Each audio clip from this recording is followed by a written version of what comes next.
күллі мұсылман қауымы үшін қасиетті болып саналатын ерекше мол сауап пен мүмкіндіктер беретін қасиетті рамазан айы қашан басталады? Сәлем құрметтім, алдымен сіздерге қызмет ету мақсатында ашылған қазақша каналымды қолдап, тіркеліп лайк баса кетіңізші. Ерекше мол сауап пен мүмкіндіктер беретін қасиетті рамазан айы наурыз айының 23-де басталады, ал қадір түні 17 сәуірден 18 сәуірге қараған түні түсіп тұр.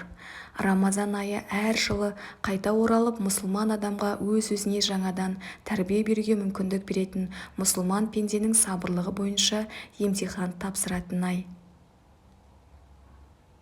1000 айдан да қадірлі болып саналатын қадір түні де осы айдың ішінде ішкі дүниемізді жаман ойлардан және сыртқы дүниемізді жаман әрекеттерден тазартатын ай.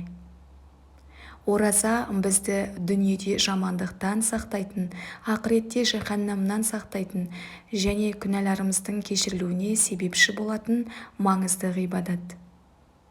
Олай болса, Алла разылығын алу үшін ұстаған оразаларыңыз қабыл болғай.